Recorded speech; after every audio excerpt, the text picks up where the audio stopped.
我猛地睁开眼，前方的大屏幕上显示着一行字，看着大屏幕上的奖金金额，我浑身战栗。下面有请今年的最佳优秀员工林凡。我重生了，回到了这一切的起点。上一世，我就在这个领奖台上，因这1亿失去了理智。我接过支票牌，在全公司的见证下，看着周正海操作电脑，将1亿元汇入我的银行账户。那一刻，我以为自己成了人生赢家。第二天清晨，警察破门而入，公司报警称我患有臆想症，利用财务漏洞转走了公司1亿元。我手机里的奖金颁发视频、现场转账记录全都变成了乱码，上百名同事众口一词，昨晚根本没有1个亿，我只是在台上喝醉了发疯。最后，我死在了精神病院的电击椅上，死在周正海手里，死在苏曼手里，死在所有证人的谎言里。林凡，愣着干什么？快上来啊！周正海朝我招手，热情的面孔下淌着杀意。我攥紧拳头，指甲嵌入掌心，冷静。如果现在拒绝领奖，只会让他们提前动手，把我定性为当场发疯。周董，这奖金太重了。周正海拉着我的手，力气很大。林凡啊，这是你应得的，公司这几年漂亮的财务报表全靠你。他转头看向台下，大家说林凡是不是公司楷模？是，台下几百人齐声回应，声浪震天。我在人群中看到了财务总监苏曼，她穿着红裙，正看着我。上一世，我以为她是红颜知己，却不知她才是洗钱案的核心执行者。是她改掉了财务日志，把我送上绝路。林凡，手机拿出来，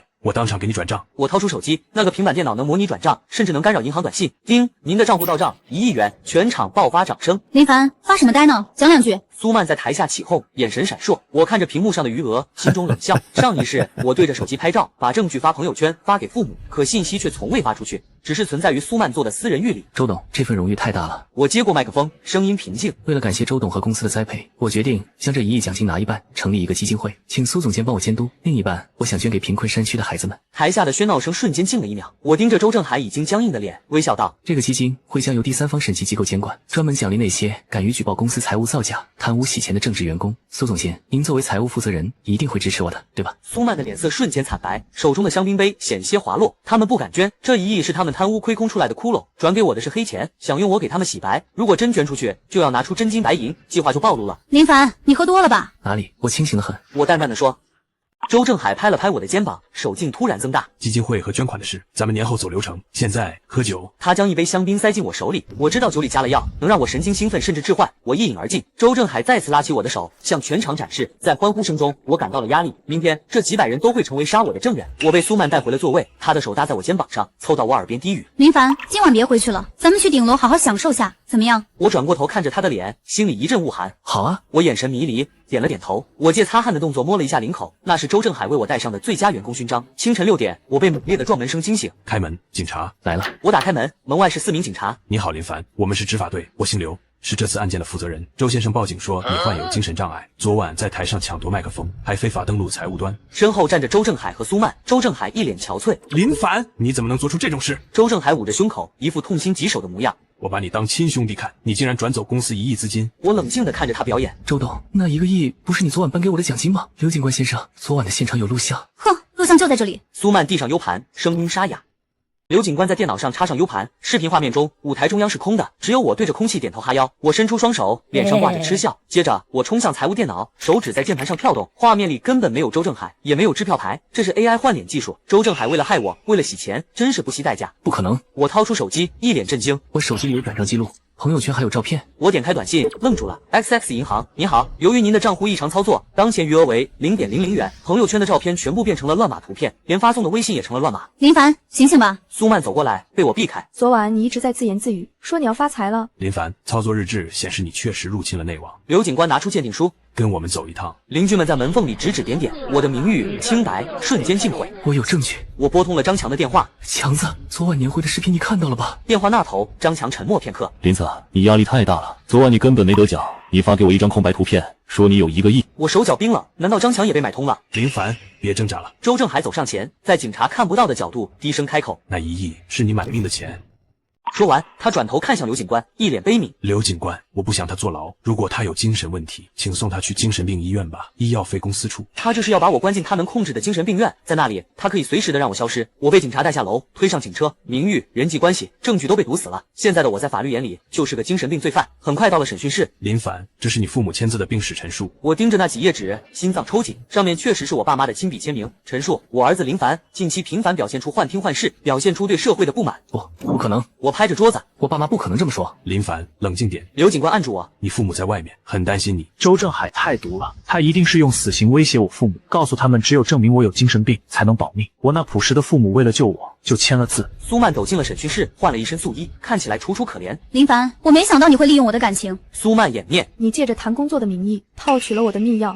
他坐实了我偷窃的行为。苏曼，你摸摸良心。我冷声开口。够了，你不要说了。苏曼尖叫，看向刘警官。刘警官，你看他又在妄想了。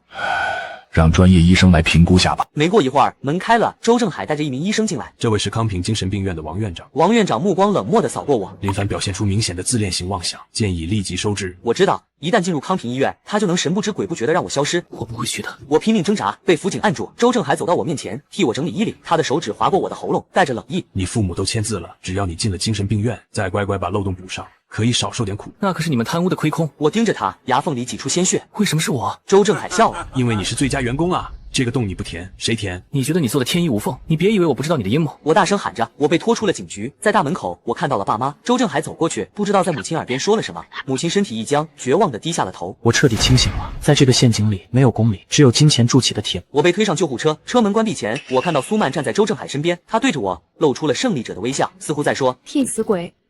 康平精神病院坐落在市郊，围墙上缠着铁丝网，透着死气。我被关进禁闭室，手脚被束缚衣勒住。王院长走了进来，手里拿着电击棒。林凡，周董说了，你什么时候想起那1亿还上？治疗什么时候结束？我吐出一口血。你去问周正海啊！王院长对手下使了个眼色，给我加大电流，还嘴硬呢。电击的痛苦瞬间让我失去意识，半梦半醒间，我回到了表彰大会当天的午饭。那1亿根本不是公司的公款，而是还没洗白的赃物。他把它存进我的账户，是利用我的身份做掩护壳。报警说我贪污，是为了让钱在法律层面上变成赃款被冻结。一旦冻结，这笔钱就脱离了监管。而我死于意外后，钱会通过合法程序流回他的口袋。钱回来了，非法属性也被洗掉了。还没想起来吗？王院长凑到我耳边，林凡，周董已经帮你签了器官捐献协议，你的心脏恰好跟周董的女儿匹配。我瞳孔缩紧，这一刻，无数破碎的记忆片段在我脑海中疯狂拼凑。上一世，在精神病院最后的弥留之际，我曾隐约听到王院长在走廊尽头压低声音打电话。周董放心，配型结果出来了，完美匹配。下个月手术前，我会处理好，让他死于意外脑死亡。当时的我神志不清，以为那只是濒死前的幻听，可现在那串冰冷的字句像钢针一样扎进我的脊髓。原来洗钱只是顺带，他们从一开始就盯上了我的身体，心脏移植这才是目的。医生，老板来了。护士进门禀报。周正海穿着西装走进来，胸口别着勋章，他居高临下的看着我。林凡，这里比办公室安静多了吧？我冷冷的盯着周正海，我脑海中闪过一个大胆的猜想，我炸他问：周正海，那1亿根本就没转出去吧？周正海冷笑，钱就在你的账户里消失了。不，他没消失。我盯着勋章上的红光，他就在你身上，那是一个物理性的密钥，那1亿虚拟币就锁在勋章里。周正海的脸色变了。周正海，你就算杀了我，也拿不到钱。我露出笑容。我设定了销毁程序，只要我心跳停止，密钥就会锁死。周正海愣住了，随即狂笑。你怎么知道勋章的秘密？就算你知道能怎么样？笑话，就凭你还设定销毁程序？你错了，我是公司系统开发的参与者。我冷静地说，我死死盯着他。那1亿其实就在你我的眼皮子底下。周正海的笑容僵住了。这时，我看到走廊尽头的倒影，苏曼拿着手术刀，正对着周正海的后背。我知道苏曼也想要那1亿。我放声大笑，看着周正海惊恐的脸。周正海，那1亿就在你的喉咙里，在你的喉咙里，哈哈哈！我的声音在软包禁闭室里回荡，带着疯狂。周正海瞳孔猛缩，他脸上伪善的笑容瞬间僵住，肌肉抽搐，眼神里满是恐慌。他抬手捂住咽喉，喉结滑动了一下。你胡说八道什么？他的声音破了音，透着心虚。我胡说，周正海，我帮你做过3年核心账目，我太了解你了。你生性多疑，连苏曼都不信。那笔即将转化为虚拟币的1亿黑钱，你敢放在哪里？我死死盯着他，他的手下意识地放在腹部，我心中最后一丝不确定也消失了。我放声大笑。那个勋章只是诱饵，真正的硬件是微型芯片。你觉得最安全的地方就是你自己的身体，所以昨天年会上台前，你借着喝水的掩护，把它封在医用胶囊里吞了，对不对？你打算等弄死我，洗白这笔钱之后，再把它拿出来，彻底据为己有。为了吞下这1个亿，你连自己的命都敢赌，真不愧是周董啊！周正海呼吸粗重，门缝外的倒影动了。苏曼悄无声息地从袖口划出一把手术刀，他眼神里的温柔妩媚消失了，此刻满是杀意，死死盯着周正海的后颈，脚步悄无声息地靠近。等等，我高呼，盯着苏曼。苏总监，你现在动手，你认为这只老狐狸能将1亿吐出来给你？你还会背上谋杀董事长的罪名？不如我们合作。周正海猛地回头，刚好对上了苏曼手中闪着寒光的手术刀。你敢背叛我？周正海怒吼一声，一脚踹向苏曼的腹部，苏曼躲闪不及，重重撞在墙上，手术刀当啷落地，病房内瞬间陷入混乱。王院长吓得连连后退，大喊着叫保安。我一直将一片极薄的工业刀片藏在舌下，刚才的电击让我满嘴是血，正好掩盖了刀片的存在。我猛地吐出刀片，手腕以扭曲的角度翻转，用沾血的手指夹住刀片。我狠狠割向束缚衣背后的尼龙锁扣，刀片划破特制纤维，束缚解开。抓住他！周正海顾不上教训苏曼，指着我大吼。我一脚踹翻靠近的王院长，夺过他手里的高压电击棒，反手捅在2名冲进来的保安身上，电流伴随着焦糊味2名保安瞬间倒地抽搐。我没有逃跑，而是直接逼向角落里的周正海，我一把揪住他的领带，将电击棒顶在他的心口。周正海，你不是想要我的心脏吗？信不信我现在就让你这颗黑心彻底停跳？林凡有话好说。周正海脸色煞白，浑身发抖。钱我们可以平分，不都给你。平分？你害我身败名裂，逼我进精神病院，逼我的父母，用所有人的谎言毁掉我，现在跟我谈平分？我咬牙切齿地看着他。这精神病院里关着的不止我一个吧？华东大区的销售总监李哥，华南的财务副总张姐，他们是不是也察觉了你的阴阳账本，被你用同样的手段变成了精神病，甚至已经被摘了器官？周正海瞳孔涣散，彻底崩溃了。我扯下他胸口的伪装勋章，一个手刀将他击晕，然后我走向地上的苏曼，拿起了护士掉落的一部手机。我反锁了病房的铁门，将昏迷的周正海和保安捆在一起。苏曼则被我用束缚衣绑在病床上。我迅速切入系统后台，解除了信号屏蔽，拨通了市局刑侦大队刘警官的电话。刘队，我是林凡，我现在在康平精神病院。我开门见山，声音异常冷静。林凡，你不是在强制治疗吗？你怎么拿到手机的？你别乱来。乱来的不是我，是周正海。刘队，你昨晚连夜审我，听了一堆证人的证词，可你查过那些证据的真实性吗？我冷笑着抛出第一个问题。你说我发疯入侵系统，那我问你，财务系统底层日志里，在我登台领奖前5分钟，有一条最高权限清除系统报警记录的操作，是谁做的？我当时可正坐在第一排，全公司人都看着我在喝酒。刘警官沉默了，我没给他思考的时间，继续说。你再查查，作为受害者的苏曼，她月薪3万，名下却有2套高档别墅，最近半年更是频繁往海外转移资产，金额高达2000多万。我一个小员工骗感情能骗出这些，那是他帮周正海洗钱的提成。还有，我提高音量，字字诛心。昨晚年会，周正海说我发酒疯，但我清楚的记得，舞台上那座香槟塔最上面的一瓶是路易王妃水晶香槟，它的编号是 FR8924。如果我是发疯出现幻觉，我怎么可能背得出这种细节？你们回去看所谓我发疯的监控录像，那瓶酒的编号绝对是模糊的，因为那是 AI 合成时无法抓取的微小现实细节。电话那头传来了桌椅碰撞的声音。林凡，你先保证自身安全，千万不要伤害人质，我立刻带队过去。刘警官厉声说道。我不动他，我只是在这儿等你们来抓真正的贼。我挂断电话，病床上，苏曼悠悠转醒，看到坐在房间里的我，他眼神中满是恐惧。林凡，我错了，我真的是被周正海逼的，你不懂他背后的势力有多大，如果我不配合，我也会死的。苏曼哭了起来，眼神哀婉。省省吧，苏曼。我走过去，用冰冷的手术刀面拍了拍他的脸颊。在我被带走的那一刻起，我就看透了你，你们利用人性制造谎言，看着我被逼疯，现在轮到你们尝尝被抛弃的滋味了。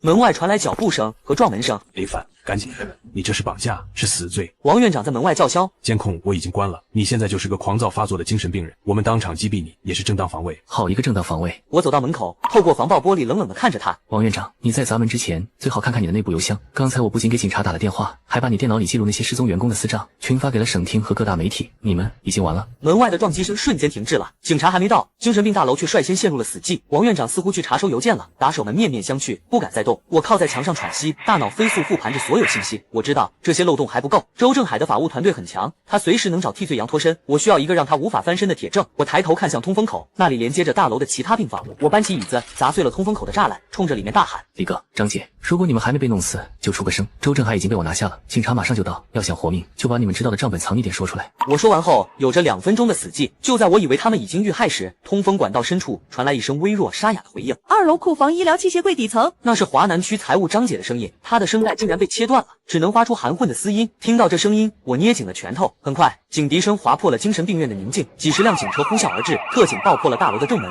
全副武装的队伍冲了进来。病房门被打开时，刘警官一眼就看到了被绑的苏曼和倒地的周正海，以及举起双手的我。林凡，你父母现在在市局，他们很安全。刘警官第一句话就给我吃了一颗定心丸。原来，在我打电话指出漏洞后，他立刻派人去保护了我的家人，阻止了周正海手下威逼他们签署病危手术同意书的阴谋。在警局，我提供的线索让警方搜出了周正海最核心的2本纸质阴阳账簿，那里面详细记录了他利用公司项目亏空、洗钱的每一笔明细。此时，公司里那些曾经指认我发疯的员工正被分批传唤。走廊里，我看到了我的好哥们张强，他低着头，浑身发抖。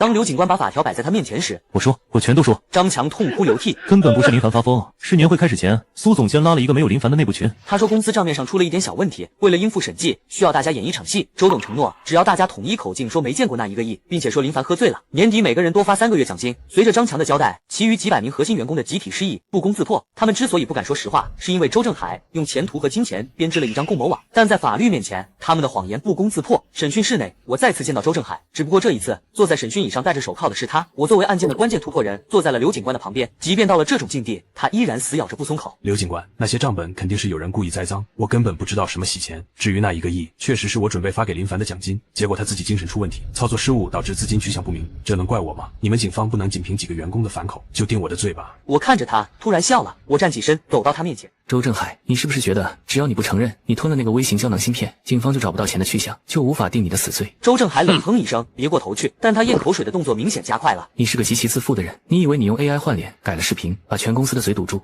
就万无一失了？我双手撑在审讯桌上，盯着他的眼睛。但我作为财务太了解你了，为了防止银行系统延迟，导致奖金无法在年会上及时显现，你为了装这个逼，拿出来的那张1亿元的实体支票牌，上面的印章是你私刻的，对不对？此话一出，周正海猛地瞪大了眼睛看着我。财务章和法人章都在银行有严格的备案，为了年会效果逼真，你需要一张盖了真章的巨额支票牌用来拍照。但真章一旦盖下去，那张支票牌本身就具有了法律效力，你怕麻烦，于是找人私刻了一套公章。可是你昨天为了证明我发疯，把那张支票牌当作废品处理掉了。马上搜查公司垃圾处理站，找出那张支票牌。不用找了，我打断了刘警官。昨天年会上我就知道那张支票牌有问题，所以在我下台敬酒的时候，我假装不小心把酒洒在上面，把它带去了洗手间。我把那张印着假公章的支票照片皮剥了下来，藏在了公司大堂的财神爷神像下面。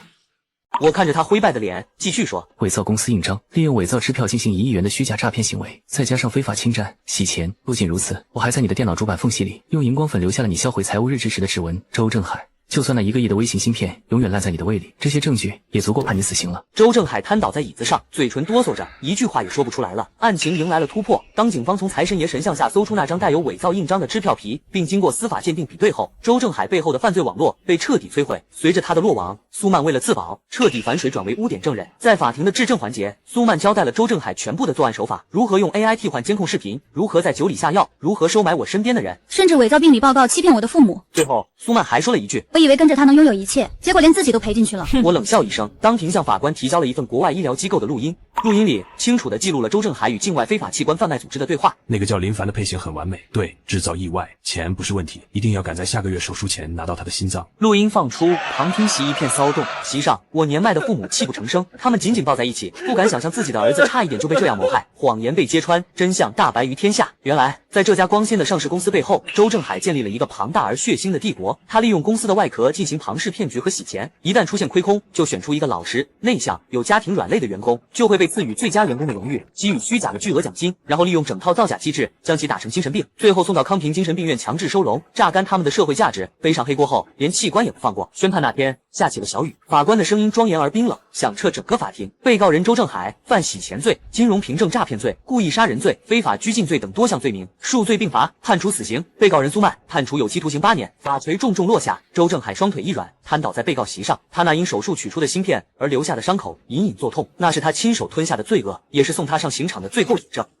庭审结束，我走出法院大门，雨停了，云层后透出一道微弱但坚定的阳光。台阶下站着一群熟悉的面孔，以张强为首的那批曾经在年会上指认我发疯的同事，看到我出来，张强猛地扑通一声跪在了水洼里，泥水溅了他一脸，他痛哭流涕。林凡，哥们儿，对不起你，我是被周正海吓坏了，求求你跟法院、跟行业协会说一声，别让我们进黑名单啊！我老婆刚生了孩子，没了工作，我全家都完了。紧接着，其他几十个同事也纷纷低头弯腰，哀求声此起彼伏，在这空旷的法院门口显得格外刺耳。我停下脚步，居高临下的看着他们。上一世，当我在精神病院的电击椅上绝望哀嚎时，曾发誓，如果能重来，一定要让他们百倍偿还，让他们也尝尝家破人亡、身败名裂的滋味。可此时此刻，看着他们战战兢兢、卑微如蝼蚁的模样，我内心竟然没有一丝波澜。恨是需要消耗能量的，而这群随波逐流、出卖良知的人，已经不配让我产生任何情绪。在死过一次的我眼里，他们早已与我不在同一个世界。我没有掏出手机拍照，也没有吐出一句嘲讽，我只是冷漠地从他们身边走过，像是路过一片枯萎的杂草。林凡，你救救我们啊！张强在背后绝望地嘶吼。我径直走向路边的出租车，拉开车门，对司机淡淡地说了句：师傅，开车。车窗升起，将那些喧闹、丑恶与卑微彻底隔绝在后。半个月后，那个正义基金会正式挂牌成立。我用国家发放的高额检举奖励作为首笔启动资金，并聘请了最专业的审计与法律团队。这个基金会将永久致力于奖励那些敢于揭露职场黑暗的正直者，并为像曾经的我一样被构陷、被污蔑的受害者提供全方位的保护。我坐在新办公室的窗前，看着阳光洒满大地。那1个亿的虚幻财富已经随风而去，但我亲手建立的这座灯塔将照亮更多人回家的路。小凡，回家吃饭了。父母推开门，脸上挂着久违的踏实的笑容。我关掉电脑，起身走向他们。好，我们回家。阳光正好，阴霾尽散。这一次，我是真的活过来了。